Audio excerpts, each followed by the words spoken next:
Well, 16th of July it is, wherever you're watching from East Africa and around the world. This is Citizen News at 1. The big story. A three-judge bench is set to determine an application putting Kathy Kilonzo against the IEBC Dispute Resolution Committee. And of course, this morning they had their first session. We're basically waiting for the second. Let's look at what transpired early morning today. Therefore, if a passport is expired for purposes of travel, it is still valid for identifying you as a citizen of the issuing country, unless it is revoked or suspended under the Registration of Persons Act. There is a provision, a process in which a passport may be revoked. That had not happened in the case of the passport. But nonetheless, my lord, the registration officer recognized the identification of the applicant, Kathy Kilonzo. And that's why in the acknowledgement slip, it's not the number of the passport that is therein, it's actually the number of the identity card. Because what the registration officer needed to do was to be satisfied that Kathy Kilonzo was a citizen of Kenya, and B, an adult who has reached 18 years and above or above. Those two documents provided that answer to the registration officer. If there was a question regarding them, you go back to the provision I've already highlighted.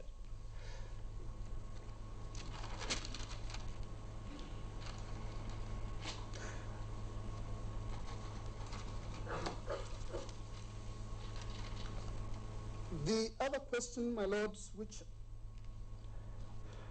needed, I think, that was, I think, submitted by Senior Mr. Orengo about how the complaint, if it had been a legitimate complaint, how it would have come to the second respondent. It would only have come as a way of an appeal against the decision of the returning officer to accept the nomination of Kathy Kilonzo and certify her under section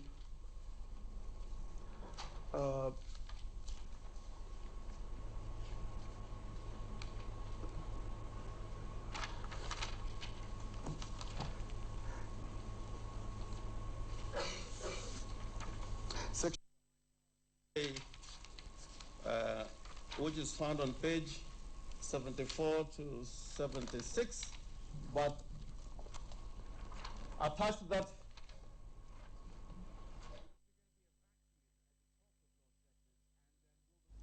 All right, let's now get more details from Jackie Maribe, who has been camping at the Milimani Law Courts to give us details of what happened. And of course, remember, we will actually be airing this live. Good afternoon, Jackie Maribe. Yeah, perhaps you... A very good afternoon to you, Mwakazi. A critical day here at the High Court in Milimani. The fate of Diana Kathy Kilonzo hangs in this court, and specifically in the decision that will be taken by a three-judge bench of Weldon Korir, Richard Mwongo, and Mombi Ngogi. Now, the petitioners were able to give their oral submissions this morning, and critical issues again have come up. The credibility, of course, of Kathy Kilonzo as pertains her documents that the dispute tribunal committee said, you know, she was not actually registered because the documents that she used her passport was expired, her national ID was a copy, and these are issues that have been brought back to the chamber today, and therefore is this a way that, you know, says you are not therefore the person that you are pertaining to be because you are presenting documents that don't really actually speak about your character or confer your or confer that upon you, and Kathy Kilonzo therefore and her lawyer rather, Soweto, they are arguing that the IEBC was wrong in nullifying and revoking her candidature for the Makueni Senate by-election. The court has adjourned. We will be back at 2:30, but of course 10 days that the IEBC says is a very short time, and they are seeking this three-judge bench to be able to take a decision at least by today or tomorrow. The judges earlier said this is practically impossible because of the short time, but they will be able to do the best in their ability to be able to determine or make a decision at the earliest opportunity. But again, this is an issue that, as we had said earlier, is not just heavily weighing on Kathy Kilonzo and whether she will be on that ballot paper come 26th of July in the Makueni Senate race, but it also is being keenly watched by the people of Makueni and by the entire country. So Mwakazi, we will be live with the proceedings as they happen here at the Milimani Law Courts at 2:30 onwards. All right, Milimani Law Courts immediately after the news at about 2 p.m. So you don't want to miss that. And of course, that's our very own reporter, Jackie Maribe there. And the big question really is, will Kathy Kilonzo's name be finally on the ballot paper as pertains to the Makueni senatorial seat? So, of course, we'll be giving you details of that. Now, in the meantime, the International Criminal Court has asked the Nigerian government to immediately arrest Sudan President Omar al-Bashir and surrender him to the Hague-based court. Bashir is wanted by the ICC to answer to charges of war crimes and genocide and, of course, crimes against humanity. The indicted president is in Juba attending an African Union Heads of State and Government conference on HIV and AIDS. Francis Gashuri reports. After failing to nab the Sudanese president, the International Criminal Court has turned to the Nigerian government for assistance. The court has requested Nigerian President Jonathan Goodluck and his government to arrest al-Bashir and surrender him to the ICC to answer to charges of war crimes, genocide and crimes against humanity allegedly committed in the Darfur region. The court, in its letter to the Nigerian government, said as a state party to the Rome Statute that establishes the ICC, President Goodluck and his administration had an obligation to execute the court orders. The Darfur region case was referred to the ICC by a resolution of the United Nations Security Council. The court has reminded the Nigerian authorities of their responsibilities in complying with the Security Council's undertakings. Bashir has joined his colleague heads of state and government from the African continent in Abuja, Nigeria, for a conference on HIV/AIDS. He is alleged to have committed 5 counts of crimes against humanity. They are murder, extermination, forcible transfer of population, torture and rape. He is also facing 2 counts of war crimes and 3 counts of genocide. It is not yet clear whether the Nigerian government would comply with the ICC directive and arrest a sitting president. His Excellency, the President of the Sudan, Omar al-Bashir. Bashir's tour in Kenya in 2010, during the promulgation of the Constitution, drew varied reactions, with critics accusing the Kibaki administration of hosting an ICC fugitive and abdicating its responsibility as a signatory to the Rome Statute. 3 Kenyans, President Uhuru Kenyatta, his deputy William Ruto, and radio journalist Joshua Arap Sang, are also facing charges at the ICC. However, unlike al-Bashir, no warrants of arrest have been issued against them and are only required at The Hague whenever the court summons them. The Ruto Sang trial will kick off on the 10th of September, while the president has a date to the ICC trial chamber on the 12th of November this year. Francis Gashuri, Citizen at 1. Well, meanwhile, President Uhuru Kenyatta has called for an accelerated scale-up of the World Health Organization strategy to deal with malaria and tuberculosis that continues to kill close to 1 million children annually. Now, speaking during a special summit on malaria at Abuja International Conference Center, President Kenyatta called on African countries to fully utilize the existing world-class pharmaceutical manufacturing facilities in the continent that have the capacity to produce drugs to win the war against HIV, AIDS, tuberculosis, and even malaria.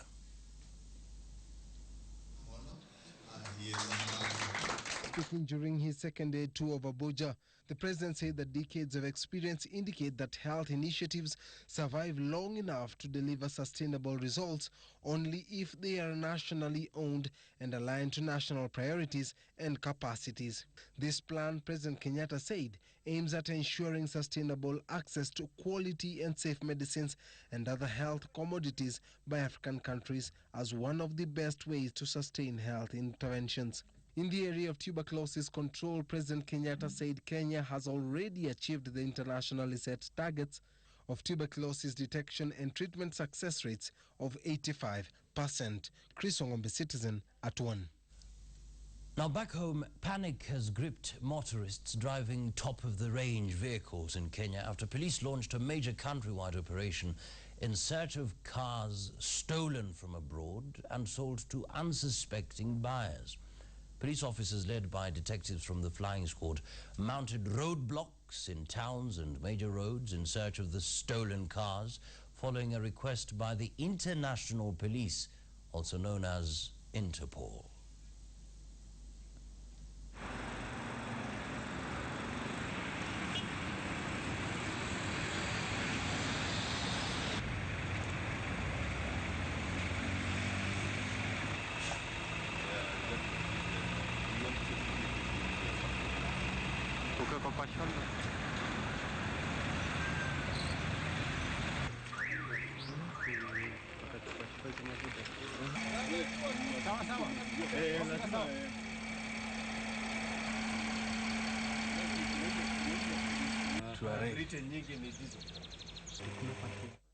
On issues of devolution, Trans Nzoia County Governor Patrick Khaemba has blamed the national government for derailing the devolution process by weakening county governments. Speaking during the swearing-in ceremony of the 6 Bungoma county executives at Town Hall grounds in Kitale, Khaemba said that the devolved system of government was designed to bring leadership to the grassroots, but the constant frustration from the national government had impeded the work of governors across the country. He warned that any failure of devolution will be blamed on the governors and that the national government should restructure its various departments in accordance with the devolved system to avoid duplication of services while each party plays its part. County government watalaumiwa. But let me tell you, unless we build strong institutions, unless we put proper processes and procedures in place, we get proper capacities in place, counties may not work effectively. Now, the government has signed a contract worth 10.5 billion shillings with the African Development Bank to finance the construction of the Mwatate-Taveta road connecting Kenya and Tanzania. Now, local leaders from the county have welcomed the planned infrastructure upgrade, saying it would open up an important trade route that will boost opportunities for the country.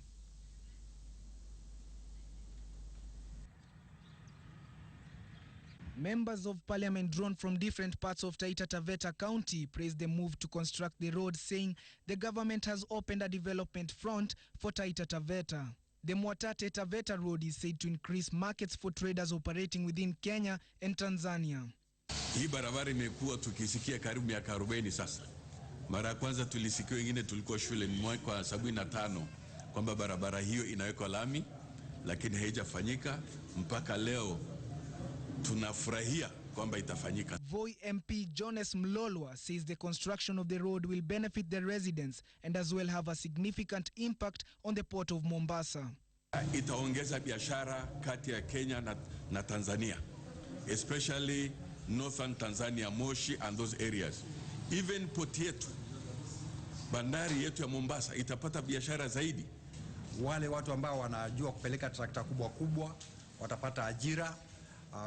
contract hizi ndogondogo za kando kando tunazita subcontracting, pia wenyewe watapatiwa hiyo kazi watu walio na malori ili wapate kupata nao ajira. The project is expected to give the youth in the area an important source of livelihood. The residents have been urged to give the construction company an efficient and supportive working environment. Masharia Mwangi, Citizen at 1. Now, property of unknown value has been destroyed and students displaced following a fire at Ndathi Secondary School in Nyeri County. The cause of the fire is yet to be established, with the school's principal insisting the affected building did not have any electrical fault.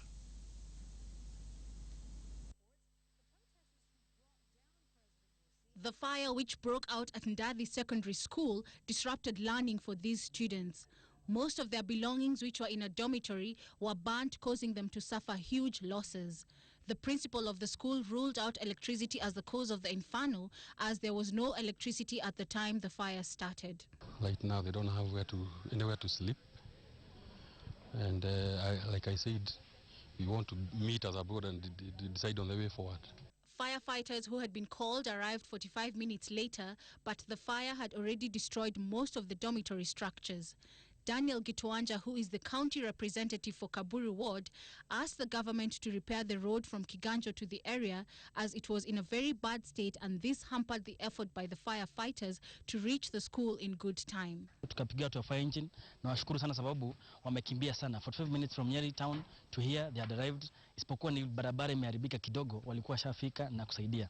Yasema kwamba tumeambiwa na wanafunzi 202 ambao wamefanya kupatikana hii kisanga hapa. 2 dormitories zimekuwa zimechomeka zote na hatujawahi kusalvage kitu yote. Kwa hivyo tunaomba sasa usaidizi ya kutengeneza hizi dormitory tena, kwa sababu hatujui kama hao wanafunzi watalala wapi leo, sababu wana mahali pa kwenda. So tunaomba usaidizi yoyote, emergency yoyote tusaidiwe nayo.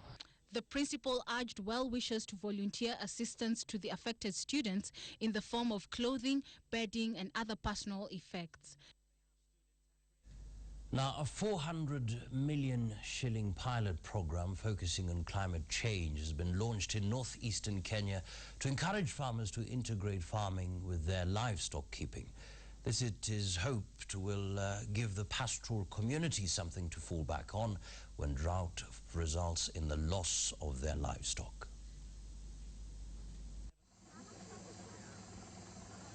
For years, pastoralists have focused on livestock keeping as their mainstay, but when drought comes, the pastoralists lose everything and are forced to rely on relief food. 400 million shilling pilot program is, however, set to change this. Speaking in Guyo, Garissa County, Program Coordinator Fiona Passy said the new initiative will provide farmers and pastoralists with more information on changing weather patterns, helping them properly plan their agricultural activities in a drought-affected region.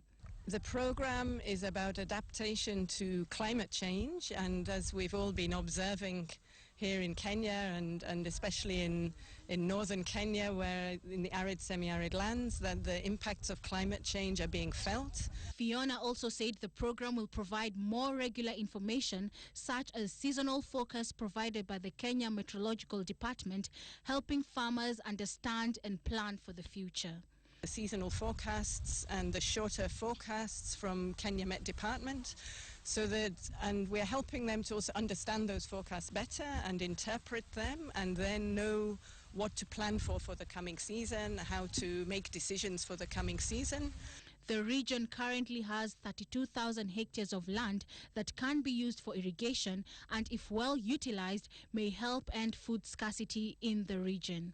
Linda Omar reporting for Citizen at 1. Now, teachers have once again defied orders from the government, with learning remaining paralyzed at most schools. Yesterday, Education Cabinet Secretary Professor Jacob Kaimenyi warned striking teachers that they risked being sacked if they failed to report for duty this morning. However, a spot check by Citizen Television has established that there was no learning at several schools in the city. Philippa Kioko has just returned from that spot check and filed the following report.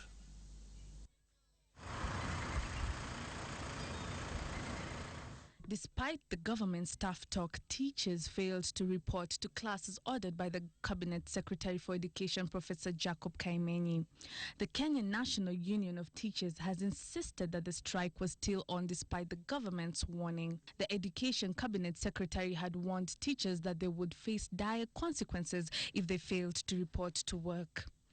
Students who were interviewed lamented that the children of the government and not officials were most probably in private schools and were therefore not severely affected by the strike. They complained that those in public schools continued to suffer as the strike continues to bite. St. George's Primary School head teacher Grace Situma said it was her duty to ensure the security of the school and the students during the strike period.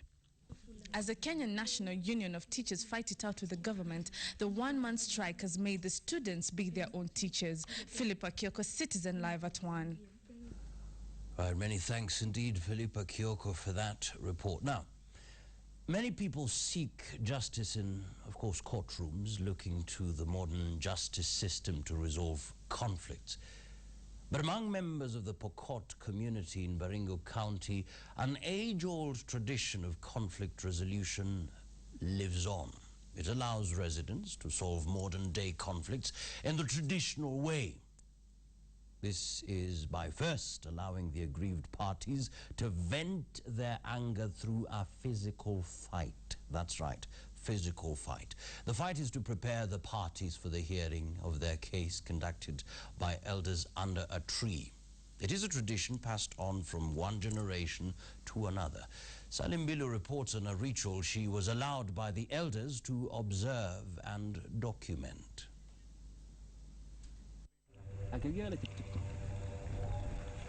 An unruly, rugged region plagued by bloody cattle rustling, Pokot region conjures up such images of a people who are perennially on the receiving end of nature's wrath and whose warriors are seen to be aggressors. Under the shadows of an uncharacteristically budding ancient tree, however, and we chance at an age-old practice steeped in tradition, where conflicts between members of the Pokot community are solved and aggressors tamed. On this day, a young, aggrieved man seeks the intervention of the village elders, but even before he makes his case, his rival neighbor approaches and is allowed to vent out his anger and frustrations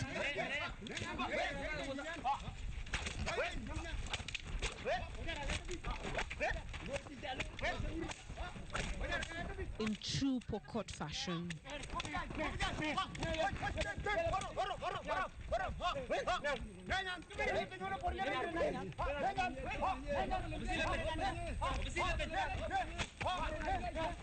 It is here that peaceful resolutions are arrived at through such violent acts. No holds barred, they go at each other until the elders see it fit to separate them. In a region where traditional conflict resolution structures have outlived the modern-day solution sought in the corridors of justice, instant justice is meted out.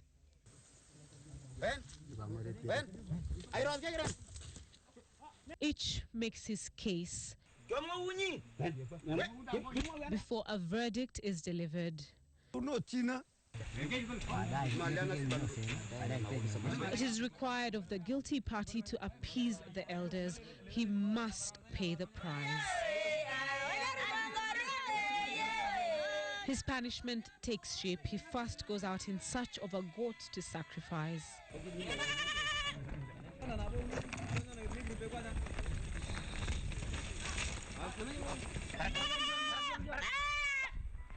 And then there is the ritual.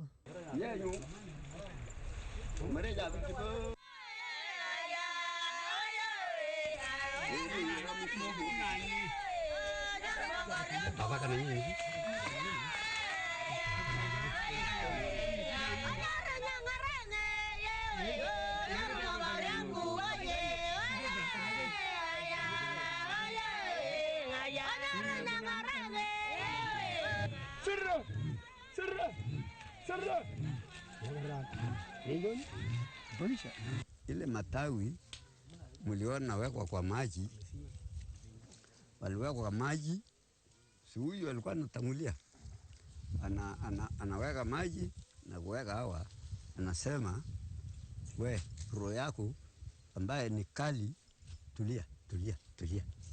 Yani naweka maji baridi, roho yake iwe baridi. They then offer a sacrifice to the ancestors. Goat feces is used as thanksgiving.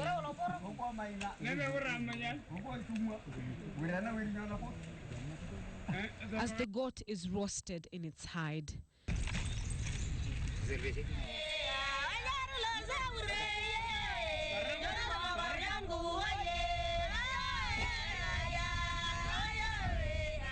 To renew their strength, they drink its blood.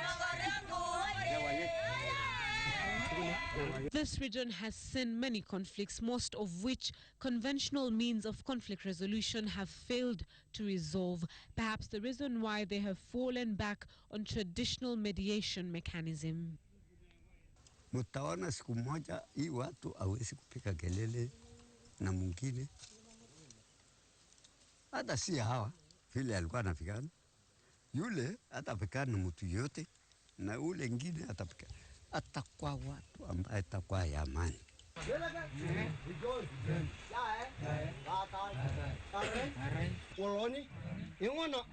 From the outside looking in, it is an act that may be frowned at by many given its violent nature, but for the Pokot community, it is an age-old tradition that has instilled such values as unity.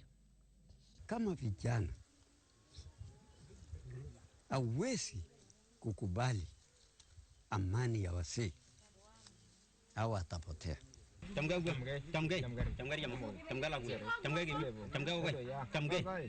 Resolving modern-day conflict the traditional way. Salim Bilu, Citizen TV, Pokot.